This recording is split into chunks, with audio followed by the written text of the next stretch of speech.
Olá, seja muito bem-vindo. Eu sou Tabata Pote e começa agora uma entrevista especial. Uma nova lei determina que hospitais e maternidades, tanto públicas quanto privadas, destinem espaços específicos para acolhimento de mulheres que passaram por uma perda gestacional. É o direito a um local reservado, separado da área destinada às mães que estão com seus recém-nascidos.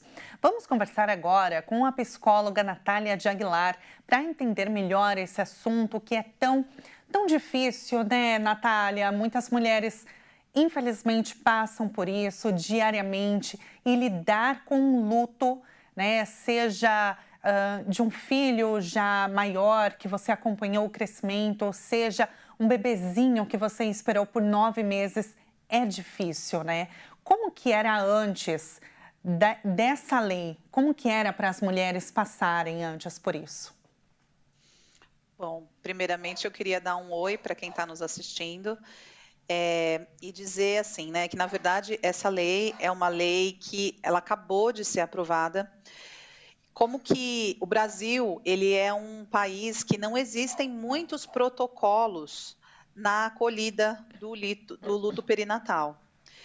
Então, o conquistar essa lei no estado de São Paulo é uma lei estadual, tá? Da deputada Mônica Seixas, é a lei número 17.949, e ela foi aprovada recentemente lá na Câmara dos Deputados, na Alesp, aqui de São Paulo.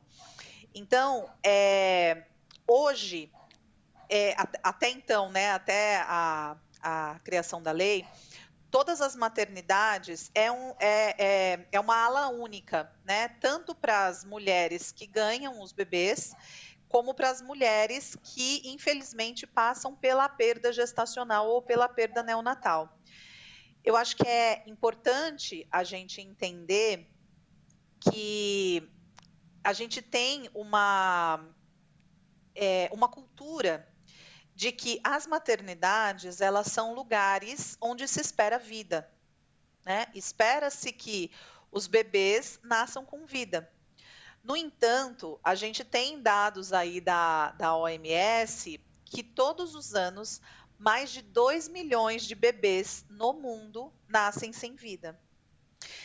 E aí a gente fica se perguntando assim, né? E geralmente esses movimentos vêm muito de mulheres que passam por essa falta de assistência, e isso é tão dolorido que muitas mulheres vão militar por esse direito, né? Por essa melhor assistência, porque a gente sabe que é possível, porque fora daqui do país já existem protocolos mais elaborados, né? Protocolos de acolhimento é, mais fundamentados aí nessa questão do luto, né? Do luto tanto da mãe como do luto familiar, né, que funcionam, protocolos que funcionam. Então a gente olha assim, né? Bom, dá para a gente trazer isso aqui para o nosso país também. Só que para que a gente possa trazer, a gente precisa ter um movimento de modificar essa forma de pensar que a maternidade é só o lugar onde se tem vida. Infelizmente, existem mulheres que vão parir os seus bebês sem vidas, ou que vão passar por uma perda gestacional e, enfim, vão precisar enfrentar aí um processo de luto. E quando a gente fala de uma ala única, de um setor único, que acolhe tanto as mulheres que têm os seus bebês vivos, como as mulheres que têm os seus bebês mortos, a gente tem uma violência muito grande, né, no luto, um fator muito complicador no luto dessa mulher e dessa família que perdeu o seu bebê, que muitas vezes ela vai precisar dividir quarto com uma família que está lá com o seu bebezinho vivo, e ela vai ter que visualizar aquilo. Para ela, aquilo vai ser muito difícil, porque essa mãe, essa família, eles estão com o seu colo vazio. Então, é de extrema importância essa lei, porque essa lei ela garante uma preservação dessa família, tanto em hospitais públicos como em hospitais particulares daqui de São Paulo, para que exista uma ala única para essas mulheres e famílias que passam pela perda gestacional ou neonatal. Então, a gente precisou chegar a 2024, né, Natália, para só agora pensarem nesse tipo de medida, né? Porque imaginar essas mulheres sem os seus bebês, né? E ali ao lado de outras mulheres com seus familiares, compartilhando aquela alegria, né? E ela com aquela dor, realmente não dá para mensurar, né? É um sofrimento assim que realmente só as mulheres que passaram por isso sabem o que é Isso. passar por aquela violência, né? Aquele espaço que deveria ser de acolhimento e não era aquilo, mesmo que tivessem profissionais capacitados, com toda a atenção, com todo carinho, jeitinho para falar, mas ainda assim o espaço não trazia aquele acolhimento, né, completo. Sim. E assim, a gente está falando de algo que é muito possível. Né? A gente não está falando de algo que é mirabolante, que você precisa remover estruturas, você precisa de muito suporte financeiro. A gente está falando só de uma ala separada, para que essa mulher e essa família ela não tenha que lidar com essa questão de estar num mesmo quarto, de estar numa mesma ala, que uma família que teve o seu bebê, né? Que tem o seu bebê vivo ali. Então, eu entendo que dentro da nossa saúde existe uma sobrecarga de pessoas, existem poucos profissionais. No entanto, eu acho que é até uma questão para a gente puxar, né, para essa realidade, porque a gente ter ações como essas, a gente ajuda na prevenção de adoecimentos com relação a esse luto. Porque a gente não vê o luto como uma doença. O luto ele é algo que é esperado diante de uma perda de uma pessoa ou de uma situação que era significativamente importante, né, para aquela pessoa que perdeu. Então, sim, essa família ela vai se enlutar, vai ser difícil. A gente não está aqui para florear esse tipo de luto, mas a gente está aqui para dizer que existem algumas ações que a gente pode minimizar os impactos. E se a gente minimizar esses impactos, a gente tem como prevenir adoecimentos, né, dessa mulher e dessa família que passou, né, ou que passa por esse tipo de perda. Então, a gente precisa dessas políticas públicas. É extremamente importante que a gente possa ter esse tipo de espaço de fala, né, para que as pessoas compreendam, porque é como eu falei, né, geralmente essas ações elas vêm muito de um lugar de mulheres, na maioria das vezes, né? Existem homens que militam também a favor dessas políticas públicas, mas eu conheço muitas mulheres, conheço alguns homens, mas eu conheço muitas mulheres que estão nessa linha de frente para que políticas públicas sejam implementadas, né, para que a gente possa cobrar, né, do nosso governo essas ações para minimizar, né, esses impactos e esses adoecimentos psíquicos que podem vir em decorrência de um luto perinatal. Esse adoecimento que você cita, um deles pode ser a depressão pós-parto, que acomete aí tantas e tantas mulheres? Sim, pode ser a depressão pós-parto, né? Só que neste caso a gente tem um agravante, né? Geralmente, quando a gente fala na depressão pós-parto, a gente está falando da depressão da mulher que volta com o seu bebê para casa, né? Que é um dos adoecimentos psíquicos que a mulher no puerpério ela pode vivenciar, tá? E essa mulher que perde o seu bebê, ela também pode ser acometida pela depressão pós-parto, só que com o agravante de não ter o seu bebê, com o agravante do luto. Então, o que pode tornar essa experiência muito mais difícil. Ali no hospital, Natália, a paciente que passar por essa perda, ela pode receber também um acolhimento, ou deve, na sua avaliação, receber o acolhimento também de psicólogos, de especialistas? Uhum. Sim, e é uma outra questão que a gente também vem trabalhando.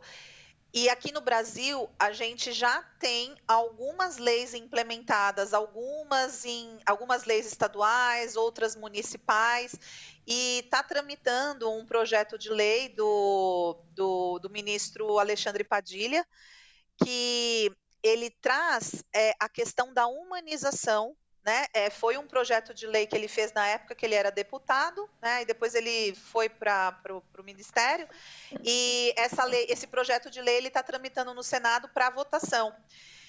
E esse projeto de lei é um projeto federal, né? Que se ele for aprovado, vale para o Brasil todo, e acho que assim, né, as frentes que vêm trabalhando aí com essa questão da humanização do luto perinatal, vem tentando difundir muito essa ideia em espaços, né, trazer muito essa questão, né, de é necessário ter esse conhecimento para que a gente possa lutar por melhores condições nessa acolhida.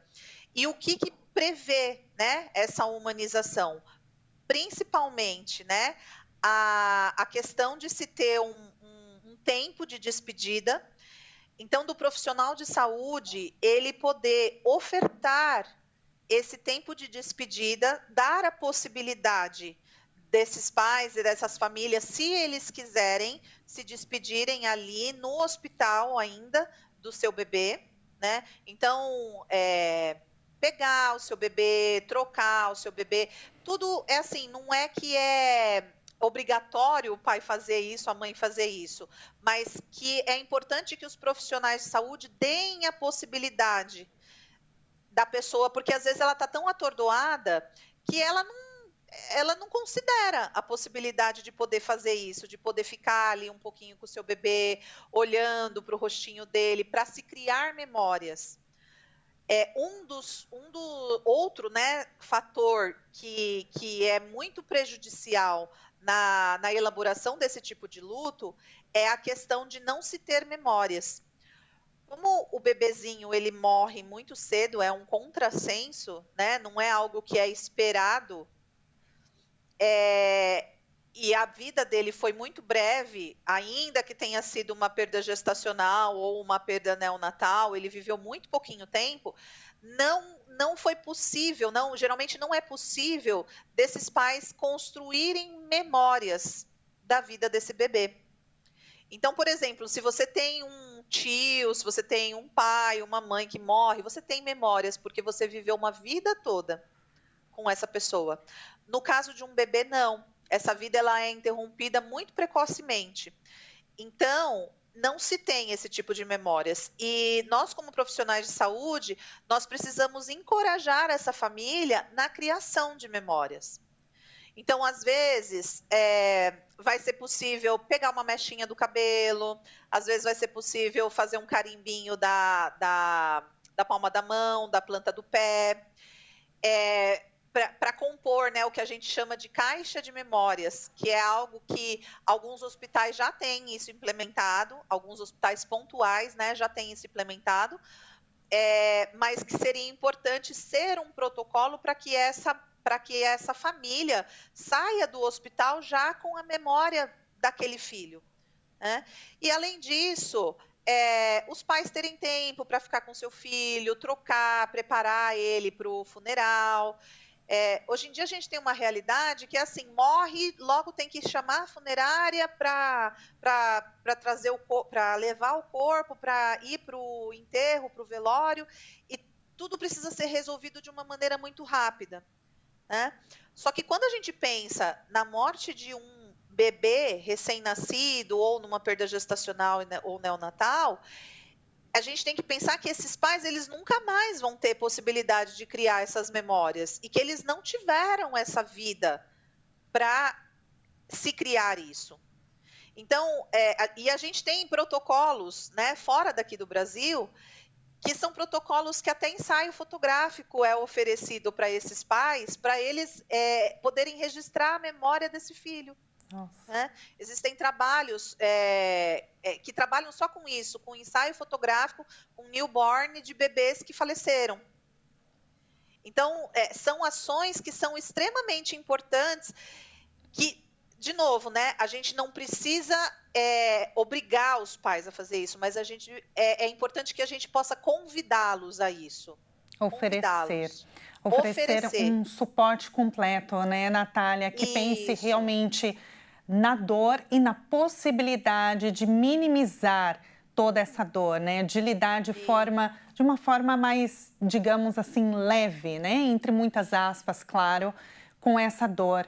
Natália, o nosso tempo, infelizmente, está acabando, mas olha, foi um prazer falar contigo, te ouvir, né? Ver que você realmente abraça essa causa, você luta por essas mulheres, pela superação, né? Porque realmente só as mulheres que passam por isso sabem o quanto é difícil. E claro, a gente se solidariza, né, e deixa todos os nossos sentimentos, porque realmente é uma dor que é imensurável. Natália, muito obrigada pela sua análise, por trazer essa explicação e que outros estados se espelhem e que a gente possa, então, abraçar essas mulheres com essa perda, né, do bebezinho. Muito obrigada, Natália. Eu que agradeço o espaço e fico aí à disposição para dúvidas, enfim. A gente se fala numa próxima. Muito obrigada. Obrigada. A gente acabou de conversar com a psicóloga Natália de Aguilar. E o Entrevista Especial fica por aqui, mas você pode conferir esse e outros programas no nosso canal no YouTube, Jornalismo Hit TV. Muito obrigada pela companhia e até a próxima. Tchau, tchau.